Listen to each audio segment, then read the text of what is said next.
Choice அகாடமியின் அன்பு வணக்கங்கள். நான் உங்களின் சரவணன். பயிற்சியாளர்களே, இந்த வீடியோவில் நம்ம என்ன பண்ண போகிறோம், நம்முடைய நோக்கம் என்ன அப்படின்னு பார்த்தீங்க அப்படின்னா, ஒவ்வொரு போட்டித் தேர்விலும் சமீபத்தில் நடந்த ஒவ்வொரு டிஎன்பிஎஸ்சி நடத்திய போட்டித் தேர்வுகளில் எந்த மாதிரி வினாக்கள் கேட்கப்பட்டிருக்கு, கணித வினாக்கள் எந்த மாதிரி கேட்கப்பட்டிருக்கு, அதை எந்த மாதிரி நம்ம சால்வ் பண்ணலாம். கணித ஆசிரியர்கள் பார்த்திங்க அப்படின்னா நம்முடைய அகாடமியில் உங்களுக்கு தொடர்ச்சியாக வகுப்புகள் எடுத்திருப்பாங்க. அந்த வகுப்புகளின் அடிப்படையில் நீங்கள் என்ன பண்ணியிருப்பீங்க, ஃபார்முலா பயன்படுத்துறது, ஷார்ட்கட் பயன்படுத்துறது, இந்த மாதிரி நிறைய கணக்கில் பயிற்சி எடுத்துருப்பீங்க. சில பேர் இப்போ பயிற்சி எடுத்துக்கிட்டு இருப்பீங்க. உங்கள் எல்லாத்துக்குமே இது ஒரு நல் வாய்ப்பு. என்னென்னு பார்த்தீங்க அப்படின்னா, போட்டித் தேர்வில் கேட்கப்பட்ட வினாக்களுக்கான விளக்கம் கொடுக்க போகிறேன். பாருங்கள், கண்டிப்பாக உங்களுக்கு யூஸ்ஃபுல்லாக இருக்கும். நான் சொல்லக்கூடிய ஷார்ட்கட் மெத்தட், நான் சொல்லக்கூடிய அந்த ப்ராப்பர் மெத்தடை தவிர்த்து உங்களுக்கு சில ஷார்ட்கட் மெத்தட் தெரிந்தாலும் தாராளமாக பயன்படுத்தி கொள்ளலாம், தவறில்லை.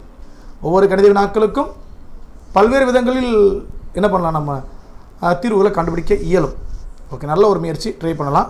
இப்போ இடத்துல நம்ம பார்க்குறது என்ன எக்ஸாம் அப்படின்னு பார்த்தீங்கன்னா, post included in combined technical service examination interview post.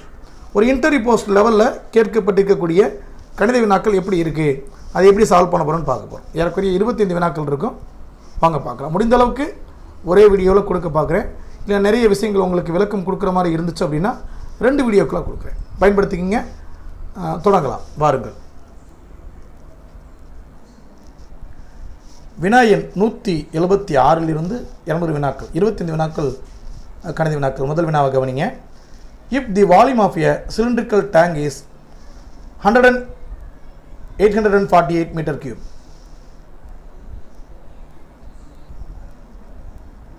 மன்னிக்கவும், 1848 metre cube, and the diameter of its base is 14 metre, then find the depth of the tank. ஒரு உருளை வடிவ தொட்டியின் கொள்ளளவு 1848 மீட்டர் கியூப் மற்றும் அதன் அடிப்பக்க விட்டம் 14 மீட்டர் எனில் அத்தொட்டியின் ஆழம் என்ன? கண்டுபிடிக்கலாம். கவனிங்க. முதலாவதாக கணக்கில் என்ன கொடுத்துருக்காங்க பாருங்கள். உருளை வடிவ தொட்டியின் கொள்ளளவு கொடுத்துருக்காங்க. கொள்ளளவு, கன அளவு எல்லாம் ஒன்று தான். அப்போ சிலிண்டர்களுக்கு, அதாவது உருளைக்கு அந்த கன அளவு காணும் சூத்திரம் என்ன அப்படின்னு பார்த்தீங்கன்னா, பை ஆர் ஸ்கொயர் ஹெச். இதில் அவங்க என்ன கொடுத்துருக்காங்க அப்படின்னா, விட்டம் கொடுத்துருக்காங்க, டயமீட்டர் கொடுத்துருக்காங்க. விட்டம் கொடுத்தா ஆரம் கண்டுபிடிச்சிடலாம். அதில் பாதி தான். 14ல் பாதி 7, அதுதான் இந்த 6க்கு வரும். 6 என்பது ஏறக்குறைய 7 மீட்டர். ஆழம் எப்படி சார் கண்டுபிடிக்கிறது? ஆழம் என்றாலும் இந்த உயரம் ஹெச்னாலும் ஒன்று தான். அப்போ ஹெச் தான் கண்டுபிடிக்க போகிறோம். ஏற்கனவே சொல்லிட்டாங்க அவங்களே, தொட்டியுடைய கொள்ளளவு 1848 மீட்டர் கியூப்னு சொல்லியாச்சு. அப்போ நம்ம என்ன பண்ண போகிறோம், இந்த மதிப்பில் இருந்து இந்த ஆரத்தின் மதிப்பை இந்த இடத்துல சப்ஸ்டியூட் பண்ணி அந்த ஹெச் கண்டுபிடிக்க போகிறோம். கணக்கில் கேட்டபடியே பிரகாரம் சொல்லப்போனால் ஆழம் கண்டுபிடிக்க போகிறோம். ட்ரை பண்ணுங்கள். பையுடைய மதிப்பு 22/7. அடுத்து ஆர் ஸ்கொயர், ஆர் வந்து 7. அப்போ என்ன பண்ணுவோம், 7 × 7. உயரம் கண்டுபிடிக்க போகிறோம். வலது பக்கம் இருக்கிற எண்களை அப்படியே போட்டுருங்க. 1848. எதெல்லாம் சுருக்க முடியுமோ சுருக்கிடுங்க. இங்கே பாருங்கள், ஒரு 7, ஒரு 7 ஈஸியாக அடிச்சிடலாம். வேறு என்ன இருக்குது, இங்கே 22 இருக்குது, இங்கே 7 இருக்குது. 22ஐயும் 7ஐயும் பெருக்கி பாருங்கள், 154 வரும். இப்போ 154 H இஸ் ஈக்குவல் டு 1848 வரும். அப்போ ஆழம் H இஸ் ஈக்குவல் டு 1848 வகுத்தல் 154. இந்த 2 எண்கள் அடிச்சிங்கன்னா உங்களுக்கு பதில் வந்துடும். எத்தனை வாய்ப்பில் சார் அடிக்கலாம்? முதல் தண்ணி எளிமையாக 2ஆம் வாய்ப்பில் அடிங்க. இங்கே பாருங்கள், இந்த எண்களை அப்படி இடது பக்கம் எழுதிக்கிறேன், கொஞ்சம் மேலே எழுதிக்கிறேன் அடிக்கிறதுக்காக. பல பேருக்கு அடிக்கிறதே பிரச்சனையாக இருக்கும், அவங்கள ரொம்ப கஷ்டம்தான், நிறைய ப்ராக்டிஸ் தான் எடுக்கணும். நீங்கள் எடுத்துகிட்டு நீங்கள் 6ஆம் வாய்ப்பில் அடிச்சு டக்குன்னு முடிச்சிடலாம். அப்படி தான் ட்ரை பண்ணணும். இருந்தாலும் இந்த 2ஆம் வாய்ப்பிலேருந்து ஆரம்பிச்சிடும். 7 2 14, மீதி 1 பக்கத்தில் 4, அப்புறம் 7 2 14 வரும். இங்கே 9 2 18, 2 4, 4 2 8. தொடர்ச்சியாக இதை தொடர்ந்து என்ன அடிக்கலாம் அப்படின்னு பார்த்தீங்கன்னா, 7ஆம் வாய்ப்பில் அடிக்க முடியுமான்னு பாருங்கள். அடுத்து பாருங்கள், 11ஆம் வாய்ப்பில் அடிக்கலாம். 7 11 77. இங்கே பார்த்தீங்கன்னா 92ல் 8 11 88, மீதி 4 நிற்கும். 4 பக்கத்தில் 4, ஸோ 4 11 44. இப்போ மேலே 84, கீழே 7. திரும்ப அடிக்கலாம். 1 7 8ல் 1 7, மீதி 1 7 14, 12ன்னு வந்திருக்கு. இந்த 12 தான் பதில், அதாவது ஆழமாக இருக்க முடியும். இப்போ தொட்டியுடைய ஆழம் 12 மீட்டர். இது ஆப்ஷனில் இருக்கான்னு பாருங்கள். இருக்குது, அதான் பதில். புரியுதுங்களா? எளிமையான வினாக்கள் தான். ரைட், அடுத்து கவனிங்க. இது வந்து ஃபார்முலா அப்ளை பண்ணால் அப்படியே ஆன்சர் வந்துடும். அடுத்த கொஸ்டின், அடுத்த கணக்கு பாருங்கள். when we write like this, A26, B25, C24, D23 and so on Z1, how many English alphabets will be near to the digit 2? அதாவது A26, B25, C24, D23, Z1 என நாம் எழுதும்போது 2 என்ற இலக்கத்தினருகே வரும் ஆங்கில எழுத்துக்கள் எத்தனை? ஒரு எளிமையான வினாதான். எப்படின்னா, உங்களுக்கு தெரியும் ஆங்கில எழுத்துக்கள் மொத்தம் 26 எழுத்துக்கள். அதில் முதல் எழுத்துக்கு 26 பேர் வச்சுருக்காங்க, ரெண்டாவது எழுத்துக்கு 25. அப்போ பார்த்தீங்கன்னா அப்படி இறங்கு வரிசையில் அப்படியே வருது. கடைசியில் பார்த்தீங்கன்னா இஜட்டுக்கு 1ன்னு வச்சுருக்காங்க. அப்படி நீங்கள் ஒவ்வொரு ஆங்கில எழுத்துக்கு நீங்கள் இந்த மாதிரி நம்பர் போடுறப்ப 2 வர்ற மாதிரி எத்தனை எழுத்துக்கள் இருக்குதுன்னு கேட்குறாங்க. இப்போ ஃபார் எக்ஸாம்பிள் பாருங்களேன். இப்போ 26 நீங்கள் எடுத்துக்கிட்டீங்க அப்படின்னா ஏ பக்கத்தில் 26 இருக்கா, அப்போ அந்த இடத்துல 2 வந்திருக்கா? 26 அப்படின்றப்ப இந்த இடத்துல 2 வந்திருக்கு. அந்த மாதிரி 2 இடம்பெறக்கூடிய எழுத்துக்கள் எத்தனைன்னு கேட்குறாங்க. இதுக்கு நீங்கள் எழுத்துக்களை எழுத வேண்டிய அவசியமே இல்லை. இப்போ என்ன சார் பண்ணலாம் அப்படின்னா, பேசாமல் நம்பரே எழுதிருங்க. இப்போ பாருங்களேன், 26, 25, 24, 23, 22, 21, 20 இது வரைக்கும் பாருங்கள், கரெக்டாக 2 வந்துகிட்டே இருக்கும். 1, 2, 3, 4, 5, 6, 7. இப்போ இந்த இடத்துல பார்த்தீங்க அப்படின்னா, சார் இங்கே ஒரு 2 இருக்குல்ல சார், அப்படி போட்டுறாதீங்க. அதான் எத்தனை எழுத்துக்கள் தான் கேட்குறாங்க அவங்க, எத்தனை 2 வருதுன்னு கேட்கல. ரைட்டுங்களா? இதை மட்டும் இந்த 2 வருதுனால சேர்த்துன்னு தப்பாக போயிடும். ஓகே, அப்போ அப்படி பார்க்குறப்ப 20வது எழுத்து, 21வது எழுத்து, 22வது எழுத்து, 23, 24, 25, 26 மொத்தம் எத்தனை எழுத்து பாருக்கு? 2, 3, 4, 5, 6, 7. அப்போ இந்த வரிசையில் ஒரு 7 எழுத்து இருக்குது. அதே போல் 19க்கு கீழே போனீங்க அப்படின்னா அங்கேயும் சில எழுத்துக்கள் இருக்குது. எங்கே? 12 வரப்போ ஒரு எழுத்து இருக்கும். 12 வரப்போ ஒரு எழுத்து இருக்குமா? எஸ். வேறு எங்கே இருக்கும் அப்படின்னு பார்த்தீங்க அப்படின்னா 12 வருதா? 12 தொடர்ந்து வேறு என்ன எழுத்து வரும்? 2வது எழுத்து வரும். இவ்வளோதான், 2 வர மாதிரி இவ்வளோதான் இருக்குது. இப்போ நமக்கு அப்படி பார்த்தீங்கன்னா இதில் மேலே இருக்க வரிசையில் ஒரு 7 எழுத்து, இதில் வந்து 8, 9 எழுத்தாக வருது. ஆப்ஷனில் 9 இருக்குது. போட்டுடலாமா அப்படின்னா இதுதான் இப்போ பிரச்சனை. 22 இருக்குது, இதை நம்ம 2 எடுக்கிறதா 1 எடுக்கிறதா அப்படின்னா நல்லா கேட்டுக்குங்க. அந்த கேள்வியை மறுமுறை வாசிங்க. என்ன கொடுத்துருக்காங்க அப்படின்னா, நாம் எழுதும்போது 2 என்ற இலக்கத்தின் அருகே வரும் எழுத்துக்கள் அப்படின்றப்ப இந்த 2க்கு முன்னாடி ஒரு எழுத்து வரும், இந்த 2க்கு பின்னாடி ஒரு எழுத்து வரும்.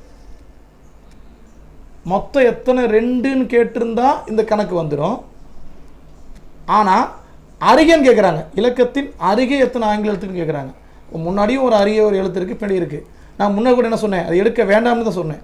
ஆனால் இப்போ கேள்வி விட்டு நோக்கிறப்ப கொஞ்சம் பொருள் மாறுது. அப்போ எடுத்துக்கலாம். அப்படி எடுத்தால் இன்னொன்று எக்ஸ்ட்ரா வரும், 10. இப்போ நான் முன்னாடி சொன்ன யோசனை படி போட்டிங்கன்னா 9ன்னு போட்டிங்கன்னா தப்பாயிரும். ஆனால் இந்த 22க்கு முன்னாடியும் ஒரு ஆங்கில எழுத்து இருக்கும், 21வது எழுத்து ஆங்கில எழுத்து இருக்கும். இந்த பக்கம் பார்த்தீங்க அப்படின்னா 20வது எழுத்து இருக்கும், 23வது எழுத்து இருக்கும். அப்போ ரெண்டுமே என்ன எப்படி தான் இருக்குது? கரெக்டாக பக்கத்து தான் இருக்குது. அப்போ சரியாக தான் இருக்குது. அப்போ தாராளமாக அந்த 2 எடுத்துக்கலாமான்னு கேட்டால் எடுத்துக்கலாம். ரைட்டுங்களா? நான் கூட முன்னாடி கூட மாற்றி சொன்னேன், எடுத்துக்கலாம். அப்படி எடுத்திங்கன்னா கரெக்டாக 10 எழுத்துக்கள் வந்துடும். புரியுதுங்களா? ஓகே, அடுத்த question. At what rate of percentage per annum will a sum of money double in 16 years? ஒரு குறிப்பிட்ட தொகை ஆண்டிற்கு எந்த வட்டி விகிதத்தில் இருந்தால் அந்த தொகை 16 வருடங்களில் 2 மடங்கு ஆகும்? நல்லா கவனிங்க. ஒரு தொகை எவ்வளோ தொகைன்னு சொல்லலை, அது எத்தனை ஆண்டுகளில் 2 மடங்கு ஆகும் கேட்குறாங்க. இது எப்படி கண்டுபிடிக்கிறது அப்படின்னா, நம்ம ரேட் ஆஃப் பர்சன்டேஜ் கண்டுபிடிக்கணும். ஸோ இது நம்ம வந்து கவர்மெண்ட் கொஸ்டின் பேப்பர்னால கீழே டிக்கெட் அடிச்ச மாதிரி இருக்குது. அப்படி இருந்தாலும் பதில் எப்படி கொண்டு வரலான்னு பாருங்கள். இதை நீங்கள் ஆப்ஷன்லேருந்தே கொண்டு வரலாம். எப்படின்னு பாருங்கள். ஃபார்முலா மெத்தட் நடத்தியிருப்பாங்க, அந்த ஃபார்முலாவும் மைண்டில் வச்சுக்கோங்க. ஃபார்முலா என்னப்பா? PNR/100. ஸோ இந்த இடத்துல எந்த வட்டின்னு கொடுக்கலையே, தனி வட்டி கூட்டு வட்டின்னு கொடுக்கலையே. ஒருவேளை அப்படி கொடுத்துருந்தா ஓகே, அந்த மெத்தடில் போயிடலாம். கொடுக்கலன்னா தனி வட்டியாகவே எடுத்துக்கோங்க. இப்போ கவனிங்களேன், என்ன சொல்லியிருக்காங்க? ஒரு குறிப்பிட்ட தொகை நம்மளாம் ஒரு 100 ரூபான்னு வச்சுக்கலாம். அப்படி வச்சுக்கலாமா சார்? தாராளமாக வச்சுக்கலாம். ஓகே, அடுத்து பார்த்தீங்க அப்படின்னா வேறு என்ன கொடுத்துருக்காங்க? ஒரு குறிப்பிட்ட தொகை ஆண்டிற்கு எந்த வட்டி விகிதத்தில். இந்த கீழே இருக்க 4 ஆப்ஷனில் ஏதோ ஒன்று தான் பதில், அதுதான் வட்டி விகிதம். இப்போ எடுத்து நான் இதை வட்டி விகிதம் எடுத்துக்கிறேன். ஒரு எக்ஸாம்பிளுக்கு எடுத்துக்கிறேன். ஆப்ஷன்லேருந்து போகிறேன்ப்பா.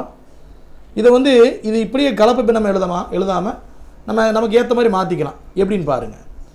7 3/4 இருக்கா? அப்போ இதை நார்மல் பின்னமாக மாற்றினீங்கன்னா இந்த ரெண்டையும் பெருக்கணும், 7 4 28 மேலே இருக்க நம்பரை கூட்டிக்கணும். ஸோ 31/4 வரும். 31/4 வரும். பர்சன்டேஜ்னால ஒரு 100ஆல் வகுக்கணும், ரைட்டுங்களா? ஒரு 100ஆல் டிவைட் பண்ணுறப்ப இந்த மாதிரி வந்துடும். அது கீழே ஒரு 100 வரும். Okay, PNR/100. வேறு என்னென்னு பார்த்தீங்க அப்படின்னா வருடங்கள் போடணும். வருடங்கள் 16 அவங்களே கொடுத்துருக்காங்க. இதை சிம்பிளிஃபை பண்ணால் என்ன பதில் வரணும்னா 100 ரூபா வரணும். எப்படி சார் சொல்கிறீங்க, நீங்கள் 100 வரும்னு சொல்கிறீங்க? அவங்க என்ன சொல்லியிருக்காங்க, 2 மடங்காகவும் போட்டிருக்காங்க. இப்போ 100 ரூபா போட்டால் திரும்ப 100 ரூபா வட்டி வந்துருச்சு அப்படின்னா அது 2 மடங்குன்னு அர்த்தம். இப்போ என்னன்னா இதை அடித்தா இந்த 100 கரெக்டாக சாட்டிஸ்ஃபை ஆயிடுச்சுன்னா நீங்கள் எடுத்த இந்த பெர்சன்டேஜ் ரைட்டு.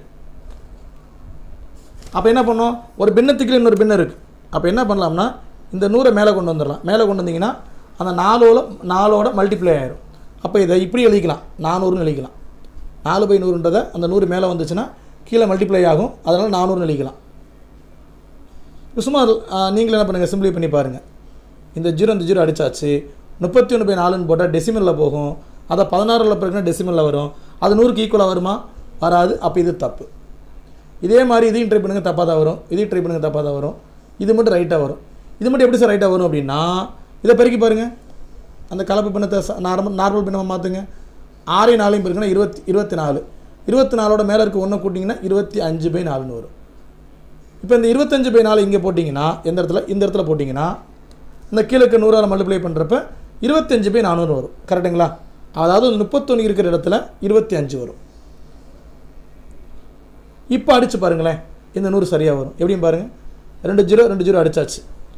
1 நாள் 4 4 16. இந்த 4ஐயும் 25ஐயும் பெருக்குனிங்கன்னா 100. இந்த 100 வந்துருச்சா? அப்போ இது ரைட்டு. அவ்வளோதான். இப்படியும் கண்டுபிடிக்கலாம். கொஞ்சம் சமயோஜனமாக யோசிச்சோம்னா முடிஞ்சிடும். இப்போ இந்த கணக்கில் நமக்கு பதில் டீல் இருக்கனால 1 2 எடுத்து டெஸ்ட் பண்ணுற மாதிரி இருக்குது. நம்ம நல்ல நேரத்துக்கு 7 வந்துச்சுன்னா உடனே முடிச்சுட்டு போயிடலாம்.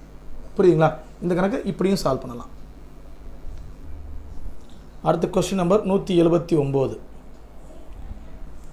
டைஸ் கணக்கு. 2 dice are thrown together. Find the probability that the 2-digit number formed with the 2 numbers turning up is divisible by 4.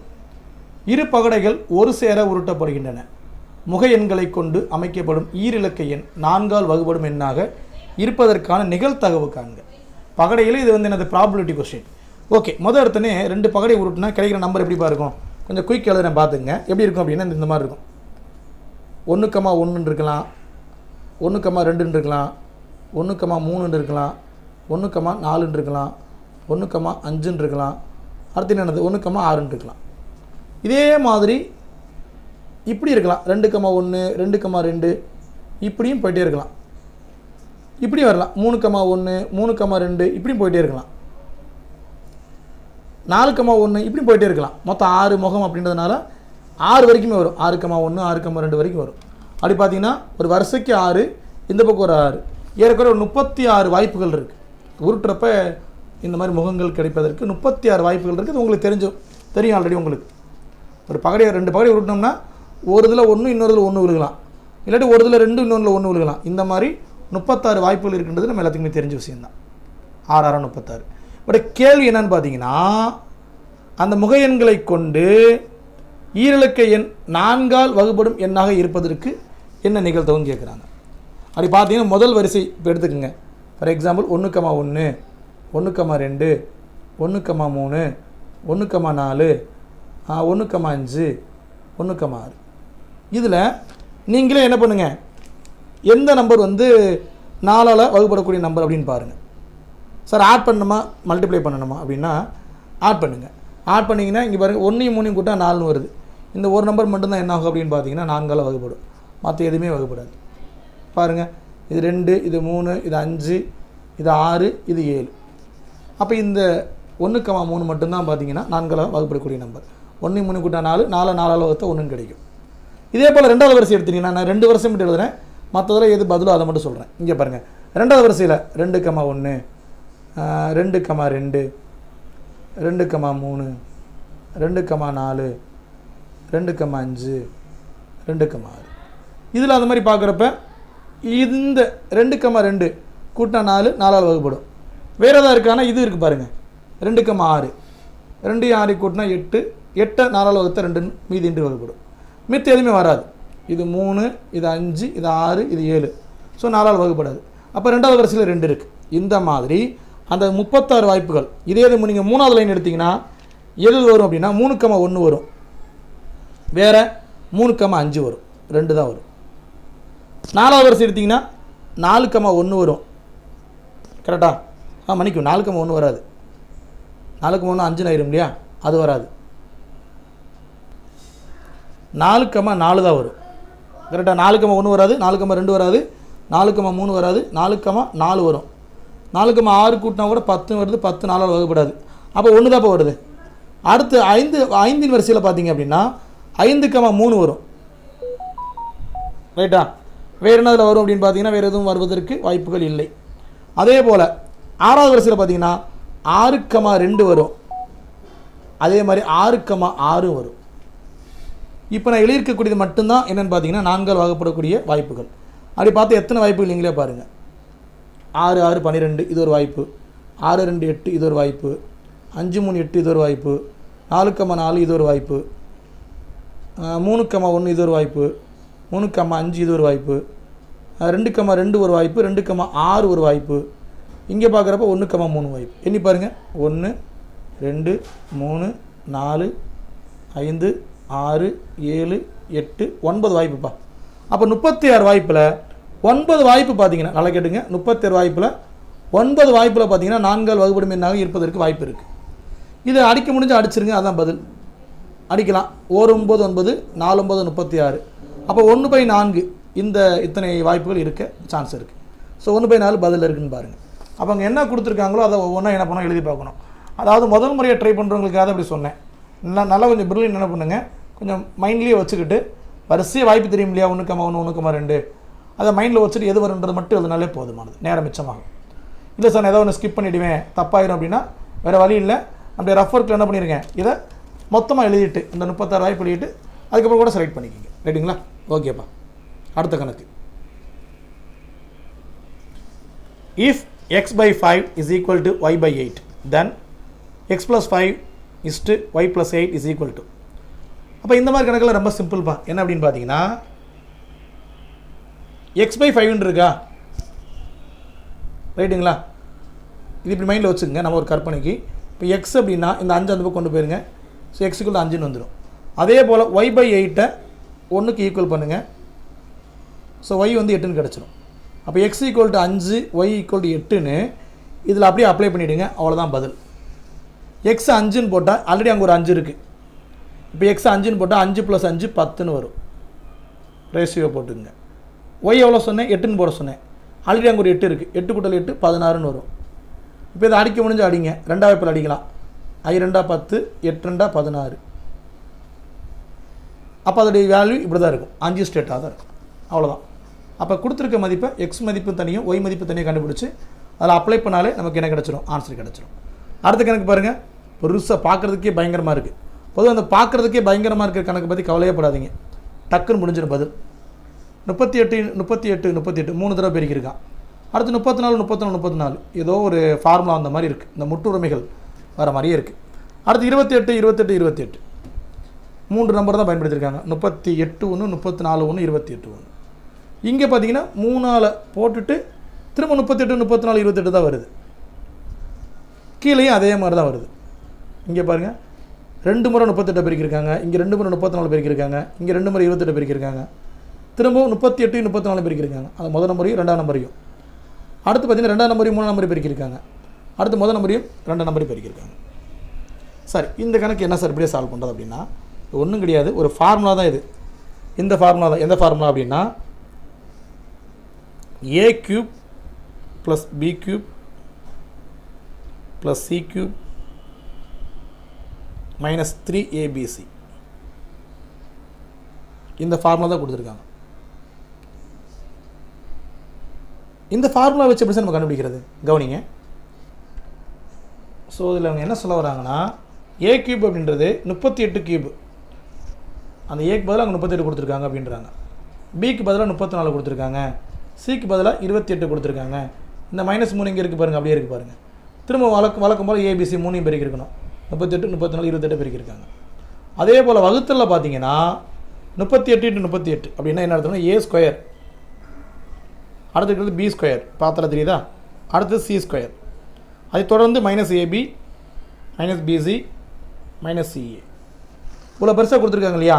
இதோடைய தீர்வு என்னென்னா சமக்குறிக்கு வலது பக்கம் என்ன இருக்கும் அப்படின்னா ஒன்றும் கிடையாது, A + B + C, அவ்வளோதான். A + B + C இந்த 3 கூட்டினாலே போதும். 3 நம்பரையும் 3 நம்பரை கூட்டணும். என்ன சார் பண்ணணும்? முதல் நம்பர் 38, அடுத்த நம்பர் 34, அடுத்த நம்பர் 28. கூட்டி பாருங்கள். 38 34 கூட்டிங்கன்னா 72, 72 22 கூட்டிங்கன்னா 100. ஆப்ஷனில் 100 இருக்கா பாருங்கள், அதான் பதில் இருக்கா. அப்போ இந்த இடத்துல முற்றொருமைகள் ஃபார்முலா A³ + B³ + C³ அந்த ஃபார்முலாவை போட்டு கண்டுபிடிச்சிருக்காங்க. அப்படியே ஒரு ஃபார்முலா செட்டப்பை நம்பராக போட்டு பெருசாக காமிச்சிருக்காங்க, வேறு ஒன்றுமே கிடையாது. ரைட்டுங்களா? ஓகேப்பா. அடுத்து இது பாருங்கள், ரொம்ப ஈஸியான கணக்கு. ஃபைண்ட் த வேல்யூ ஆஃப் √3 உள்ள 9, திரும்ப √3 உள்ள 9, திரும்ப √3 உள்ள 9. இந்த கணக்கில் 2 விதமாக கேட்பாங்க. எப்படின்னா ஒன்று க்யூப் கொடுத்து கேட்பாங்க, இன்னொன்று ஸ்கொயர் கொடுத்து கேட்பாங்க. இதே கணக்கு இப்படி வந்து என்ன பண்ணுறது? இங்கே பாருங்கள், இப்படி கொடுப்பாங்க சில கணக்கில். இந்த இடத்துல 2 கணக்கு நடத்துகிறேன், பயன்படுத்திக்கிங்க. க்யூப் ஸ்கொயருக்குள்ள ஸ்கொயர் இப்படி கொடுத்தா அதுக்கு பதில் வந்து ஒரே ஷார்ட்கட்டு தான். இந்த உள்ளுக்கு நம்பரை அப்படியே பதிலாக கொண்டு வந்துருங்க. 9 தான் பதில், ஒரே ஸ்டெப்பில் முடிச்சிடலாம் ஸ்கொயர் ரூட்டாக கொடுத்தா. பட் இங்கே க்யூப் ரூட் கொடுத்துருக்காங்க. இதுக்கு என்ன சார் பண்ணுறது?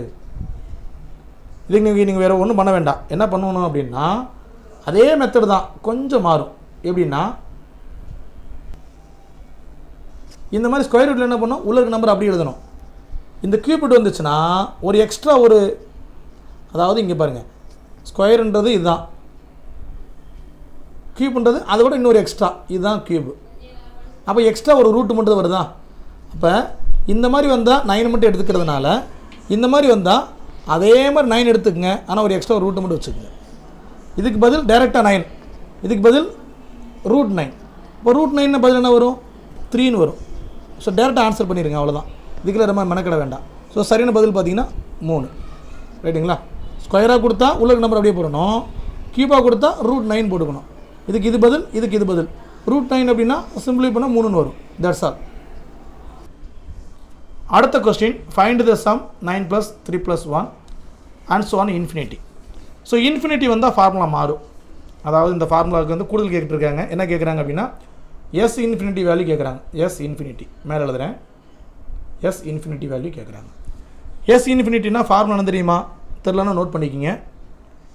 A/1 - R, அவ்வளோதான்ப்பா. இதில் அப்ளை பண்ண பதில் வந்துடும். அதுக்கு முன்னாடி ஏன்னா என்ன, அது ஆர்னா என்னன்னு உங்களுக்கு தெரியணும். ஏ என்பது எப்போதுமே பார்த்தீங்கன்னா முதல் நம்பர். ஏ என்பது முதல் நம்பர் அப்படின்றப்ப இந்த இடத்துல 9 இருக்குது. அப்போ ஏ என்பது 9 அப்படி வச்சுக்கோங்க. ஆர் என்பது இந்த முதல் நம்பருக்கும் 2ஆம் நம்பருக்கு இடையில் தொடர்பு. என்ன சார் தொடர்பு இருக்குது அப்படின்னா 2ஆம் நம்பர் மேலேயும் அடுத்த நம்பர் கீழேயும் போட்டு டிவைட் பண்ணி பாருங்கள். 1 3 3 3 9. அப்போ 1/3ன்னு வருது. இதே மாதிரி அடுத்தது அப்படியே இருக்கான் பாருங்கள். அடுத்த நம்பர் பாருங்கள், மேலே 1 கீழே 3, அது 1/3ன்னு வருது. அப்போ இந்த தொடரில் பார்த்தீங்கன்னா 1/3 1/3ன்னு எல்லா நம்பருமே டிவைட் ஆகிட்டே போகுது. அந்த ஈக்குவலான டிஃபரன்ஸ் தான் இந்த ஆர் என்பது. அப்போ அந்த இடத்துல என்ன போடணும்னா 1/3ன்னு போடணும். ஓகே, ஃபார்முலா அப்ளை பண்ணுங்கள். ஏ வந்து 9ன்னு அப்ளை பண்ணிவிட்டேன். அடுத்து 1 - 1/3. 1/3 எப்படி போட்டேன்? அதான் ஆருடைய வேல்யூ. கலப்பு பின்னமாக இருக்குது, நார்மல் பின்னமாக மாற்றுங்க. என்ன பண்ணலாம்? 9 பெருக்குங்க. 1 3 3, மேலே 1 இருக்குது, இடையில கழித்தல் இருக்குது. இப்போ 3ல் 1 போச்சுன்னா 2, அப்போ 2/3. அப்போ 9/2/3. கரெக்டுங்களா? ஓகே, இப்போ இந்த அளவுக்கு மைண்டில் வச்சுக்கோங்க. அழிச்சிட்டு திரும்பி ஃப்ரெஷ் எழுதுறேன். 9/2/3. கரெக்டாக? இங்கே பாருங்கள், 9/2/3. இது எப்படி சிம்பிளை பண்ணுறது? இந்த இடத்துல ஒரு 1 இருக்கதா அர்த்தம். இப்போ இது மேலே வந்து என்ன சார் ஆகும் அப்படின்னா வகுத்துலக்கு மேலே போகிறப்ப பெருக்களுக்கு இங்கே வந்துடும், மேலே டாப்பில் வந்துடும். அப்போ டாப்பில் வந்து எப்படி வரும்னா 9/2 × 3/1ன்னு வரும். அப்போ இந்த 2 பேருக்குங்க 27, இந்த 2 பேருக்குன்னா 1 2. அப்போ 27/2 வருதா? அதுதான் இப்போ பதில். இந்த மாதிரி கணக்குகள் வந்து பார்த்திங்கன்னா ஷார்ட்கட்லாம் கிடையாது. ஃபார்முலா தெரிஞ்சால் போதும், ஈஸியாக பண்ணி அப்ளை பண்ணிடலாம். அடுத்து 184. If ABCD is written as BDFH then what will be written as MNOP. ரொம்ப இன்ட்ரெஸ்டிங்கான கணக்கு. நான் ஆல்ரெடி உங்களுக்கு நடத்திருக்கேன். இந்த கணக்கு நம்முடைய பயிற்சி மண்டலுக்கு முன்னாடி நடத்திருப்பேன். இந்த மாதிரி கணக்குகளுக்கு என்ன பண்ணணும் அப்படின்னா, அந்த ஆங்கில எழுத்துக்களுக்கு நம்பரை கரெக்டாக மைண்டில் வச்சுக்கணும். அந்த நம்பரை மைண்டில் வைக்கிறதுக்கு ஒரு சாஃப்ட்வேர் சொல்லி கொடுத்துருப்பேன். எப்படி இஜெட்டி அப்படின்ற ஒரு ஃபார்முலா சொல்லி கொடுத்துருப்பேன். இஜெட்டின்னு என்ன சார் அப்படின்னா, இ என்பது 5வது எழுத்து, ஜே என்பது 10வது எழுத்து, ஓ என்பது 15வது எழுத்து, டி என்பது 20வது எழுத்து, ஒய் என்பது 25வது எழுத்து. அதை வச்சுக்கிட்டு இங்கே இருக்கக்கூடிய எழுத்துக்களுக்கு எண் மதிப்பு போடுங்க. ஃபார் எக்ஸாம்பிள் பாருங்களேன், இப்போ ஏபிசிடி எப்படி எழுதியிருக்காங்களா? ஏபிசிடியை பிடிஎஃப்ஹெச்னு எழுதியிருக்காங்க. அதாவது 1 2 3 4 என்ற ஆங்கில எழுத்துக்களை, பினா 2, டினா 4, எஃப்னு என்ன எழுத்து போகிறோம் அதை கண்டுபிடிக்க தான் இந்த ஷார்ட்கட் கொடுத்துருக்கேன். இங்கே பாருங்கள், ஈக்கு அடுத்த எழுத்து இ 5 அப்படின்னா எஃப் என்பது 6, ஹெச் 2க்கு நடுவில் இருக்குது, ஹெச் என்பது 8வது எழுத்து. அப்போ முதல் எழுத்து 2வது எழுத்தாக மாறி இருக்குது, 2வது எழுத்து 4வது எழுத்தாக மாறி இருக்குது, 3வது எழுத்து எடுத்து 6வது எழுத்து வந்துருக்கு, 4வது எழுத்து எடுத்து 8வது எழுத்து வந்துருக்கு. இதை நீங்கள் கண்டுபிடிச்சிக்கணும். இதை கண்டுபிடிச்சிட்டு எழுதப்பட்டால் எது எம்என்ஓபி என எழுதப்படும். அடுத்து என்ன கொடுக்குறாங்கன்னா, இந்த பி கண்டுபிடிச்ச மாதிரி அடுத்த ஒரு செட்டப் அவங்களே கண்டுபிடிச்சிட்டாங்க. எப்படி எம்என்ஓபின்னு சொல்லிட்டாங்க. இப்போ எப்படி இந்த தொடர்பு வந்ததோ 1 2ஆகவும் 2 4ஆகவும் 3 6ன்னு 4 8ன்னு மாறிச்சோ அந்த மாதிரி தொடர்புபடுத்தி எழுதுனா எம்என்ஓபி எழுதுகிறப்ப அதுக்கு முன்னாடி என்ன இருந்திருக்குன்னு கேட்குறாங்க. நம்ம என்ன பண்ணணும், இங்கே பாருங்கள், 2வது எழுத்து இப்போ இங்கே எழுத்து இருக்குன்னா அதுக்கு முதல் எழுத்து இங்கே போட்டிருக்காங்க, பிக்கு முதல் எழுத்து போட்டிருக்காங்க. அப்போ எம்முக்கு முதல் எழுத்து என்னென்னு பாருங்கள். எம்முக்கு முதல் எழுத்து என்னப்பா? எல் போட்டுருங்க. இங்கே பாருங்கள், 4வது எழுத்துலேருந்து 2வது எழுத்து, அப்போ இடையில ஒரு எழுத்து இருக்குது பாருங்கள். என்ன எழுத்து இருக்குது? சி இருக்குது. அதுபோல் சியை விட்டுட்டு பி எழுதியிருக்காங்க. அப்போ எண்ணுக்கு அடுத்து ஒரு எழுத்தை விட்டுட்டு என்ன எழுதணும் அப்படின்னா அதுக்கு அடுத்த எழுத்து எழுதணும். இப்போ பாருங்கள், எல்எம்என், எண்ணுக்கு முன்னாடி எம் இருக்குது, அப்போ எம்மை விட்டுணும், அதுக்கு முன்னாடி இருக்க எல்லை எழுதணும். ஓகே, இங்கே பாருங்கள், எஃப்பும் சியும் இடையில டிஇ 2 எழுத்து விட்டுட்டாங்க. அதே போல் ஓக்கு முன்னாடி 2 எழுத்து விட்டணும். இப்போ எல்எம்என்ஓபி, நல்லா கேட்டுங்க, எல்எம்என்ஓபி. இப்போ பார்த்தீங்கன்னா ஓ இங்கே இருக்குது அப்படின்னா 2 எழுத்து விட்டுருங்க, விட்டால் திரும்ப எழுத வருது, அப்போ அங்கே ஒரு எல்லை போட்டுருங்க. அடுத்து இங்கே பி இருக்குது, 8க்கு அப்புறம் 4வது எழுத்து, இடையில இஎஃப்ஜி 3 எழுத்து இருக்குது. அப்போ பிக்கு முன்னாடி 3 எழுத்து விட்டணும். பிக்கு முன்னாடி 3 எழுத்து விடுங்க, 1 2 3 எழுத்து விட்டால் திரும்ப எழுத வருது. இப்போ கரெக்டாக பாருங்கள், 4 இதுக்குமே எழுத வருது, எல். இந்த மாதிரி ஆப்ஷன் இருக்கான் பாருங்கள், இருக்குது, ஏ ஆப்ஷனில் இருக்குது. அப்போ அதுதான் பதில். அப்போ ஆங்கில எழுத்துக்களுக்கு சரியான அந்த எண் மதிப்பு தெரிஞ்சிருச்சுன்னா ஈஸியாக என்ன பண்ணிடலாம், ஆன்சர் பண்ணிடலாம். நெக்ஸ்ட் கொஸ்டின், இஃப் ஏ என்பது 1, பி என்பது 2, சி என்பது 3, இஜெட் என்பது 26, ஏபிசிடி 26 அப்படியே கொடுத்துட்டாங்க. இதை நீங்கள் இதில் அப்ளை பண்ணிங்கன்னா, எதில் இந்த 4 ஆப்ஷனில் அப்ளை பண்ணிங்கன்னா எது தப்புன்னு கேட்குறாங்க. அப்போ திரும்ப வழக்கம் போல அந்த இஜெட்டிக்கு அதை கையில் மைண்டில் வச்சுக்கணும். நீங்களே சொல்லுங்கள், இஜெட் எழுதி வச்சுக்கோங்க. இங்கே 4 எழுத்து தான் கொடுத்துருக்காங்க, இதை கையில் வச்சுக்கோங்க. ஓகேவா? இவன் முதல் இடத்துல பாருங்கள், ரூட்டுன்னு கொடுத்துருக்காங்க. ஐ எத்தனாவது எழுத்து? ஐஜே, ஜே 10ன்னா ஐ எத்தனை எழுத்து இருக்கும்? 9 எழுத்தாக இருக்கும். இன்ட்டு எல் எல் எத்தனாவது எழுத்துன்னு பார்த்தீங்கன்னா ஜேகேஎல், ஜே என்பது 10, கே என்பது 11, எல் என்பது 12. இப்போ 12 × 12. இதை பெருக்கி ரூட் எடுத்திங்கன்னா வரக்கூடிய மதிப்பு எஃப் பவர் பியாக இருக்குமா. அப்போ எஃப் எத்தனாவது எழுத்து அப்படின்னா, எஃப் எத்தனை எழுத்துப்பா? இ 5னா எஃப் 6வது எழுத்து, பி 2வது எழுத்து, ஸ்கொயர். ஒரு எண் மதிப்பாக வந்துருச்சா பாருங்கள். இந்த எல்லாத்தையும் ரூட் எடுத்திங்கன்னா வரக்கூடிய மதிப்பு 36 வருதான்னு பார்க்கணும். பார்க்கலாமா? ட்ரை பண்ணுவோமா? பாருங்கள். முதல்ல ரூட் 9 12 × 12, ரூட் 9 ரூட் எடுத்திங்கன்னா என்ன வரும்? 3ன்னு வரும். இங்கே 2 12 இருக்குது, ரூட் எடுத்தால் 1 12 வரும். ஸோ 3 12 36 சரியாக வந்துருச்சா? அப்போ இது சாட்டிஸ்ஃபைட் ஆகுது.